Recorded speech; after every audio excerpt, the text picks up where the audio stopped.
La GenAI, ça révolutionne tout. C'est un accompagnement progressif dans le temps et qui doit aussi s'ancrer finalement dans les pratiques de l'entreprise. Donc nous, notre conviction, c'est qu'il faut y aller effectivement par petits pas. Et si on ne pose pas des objectifs clairs, on risque d'être déçu.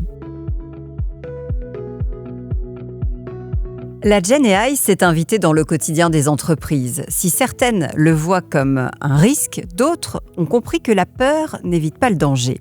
Et qu'au contraire, si on veut que l'intelligence artificielle générative ne soit pas un obstacle, mieux vaut apprendre à l'utiliser.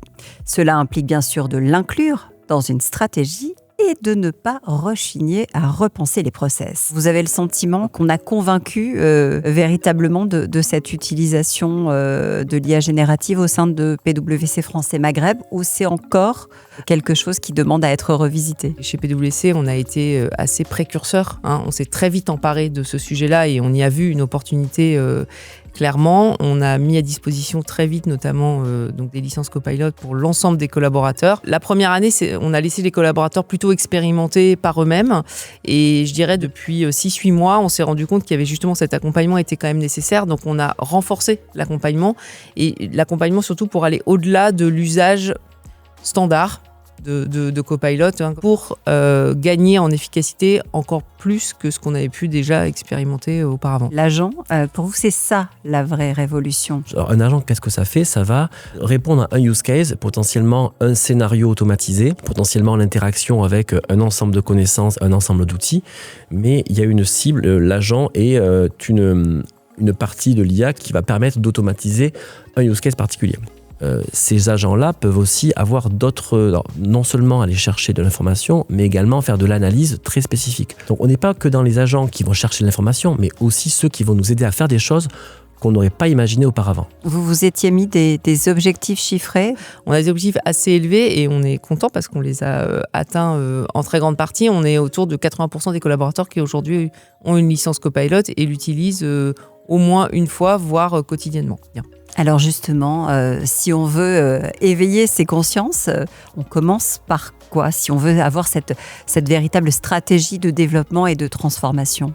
Alors, ce qu'on recommande à nos clients, c'est de réfléchir finalement à leur ambition. Qu'est-ce que je veux atteindre? Quelle est mon ambition? Et à partir de là, quel va être le chemin pour y arriver? Il y a cette partie adoption où du coup, il faut que l'utilisateur comprenne pourquoi, comment et ce qu'il peut faire avec l'IA générative. Donc là, déjà, on a une très bonne base. Néanmoins, si on ne fait que utiliser les IA génératives pour gagner soi-même un peu de temps dans notre quotidien, j'ai une tâche, j'ai compris que je pouvais l'automatiser avec de l'IA, je le fais, au final, il n'y a que moi qui gagne du temps.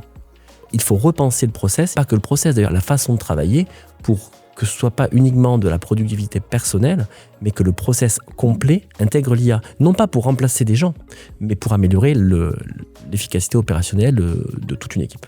On repense le travail en intégrant pleinement l'IA comme si c'était un collaborateur. Ça veut dire que c'est véritablement une nouvelle philosophie, une nouvelle manière d'aborder la transformation de l'entreprise et aussi des métiers. Exactement. Et ce qui est important d'ailleurs, c'est cette prise de conscience avant même de se lancer dans le fait d'utiliser la GenAI, c'est comment on s'assure que les collaborateurs et le top management prennent conscience de cette révolution.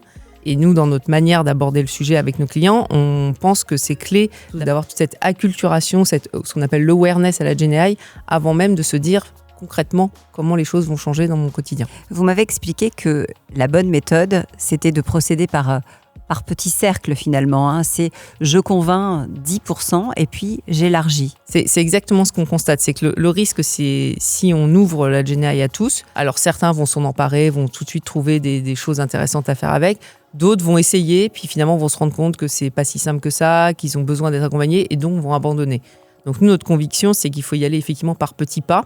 On a un peu cette théorie du 10-10-10 où on se dit sur une population donnée, partons déjà avec 10% qu'on va accompagner de manière rapprochée. On dit 10-10-10 parce qu'on pense que 10 semaines, c'est aussi un bon timing pour commencer à ancrer des choses. C'est quasiment 3 mois, c'est un bon moyen d'ancrer des choses. Ce qui veut dire que chaque semaine, il va y avoir des nouvelles choses. Et donc, on part du principe qu'on a 10 éléments qu'on va mettre en œuvre chaque semaine. Donc 10 use cases vraiment concrets qui permettent aux collaborateurs de ce groupe de s'approprier et de monter en compétences. Et une fois qu'on a fait ça, on peut se permettre d'élargir le cercle sur cette première base avec les retours d'expérience aussi, ce qui marche bien, ce qui marche moins bien. Comment on arrive à convaincre une entreprise que Oui, l'IA générative, c'est un investissement d'avenir. Certes, l'investissement est long, le retour sur investissement n'est pas immédiat. Néanmoins, lorsque vous aurez acculturé tous vos utilisateurs, lorsque vous aurez intégré l'IA dans votre entreprise, là, oui, sur le moyen terme, on aura une amélioration. Et lorsque l'IA va devenir encore plus puissante, parce qu'elle va devenir plus puissante, vous serez déjà prêt.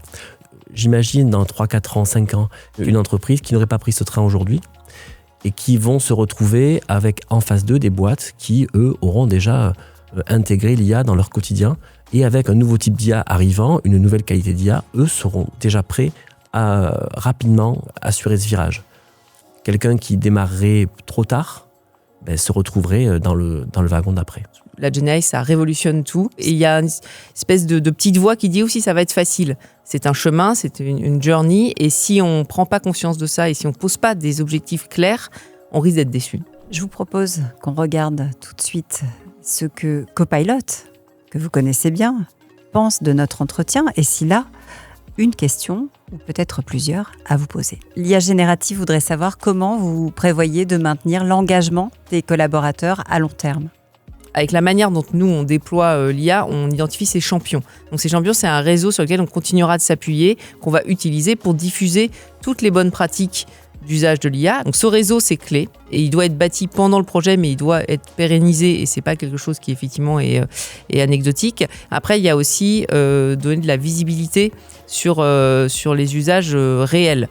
Parce que plus on valorise les apports que ça a, plus on va finalement avoir envie d'y aller. Donc communiquer au-delà même de ces champions, communiquer à l'ensemble des collaborateurs sur les belles avancées, les belles histoires qu'on peut avoir autour de l'usage de la GenAI. Et puis après, il y a aussi assez simplement s'assurer que tous les collaborateurs et notamment le management met bien en pratique ces usages, avec éventuellement des forums de discussion des difficultés qu'ils peuvent rencontrer et comment on peut les aider.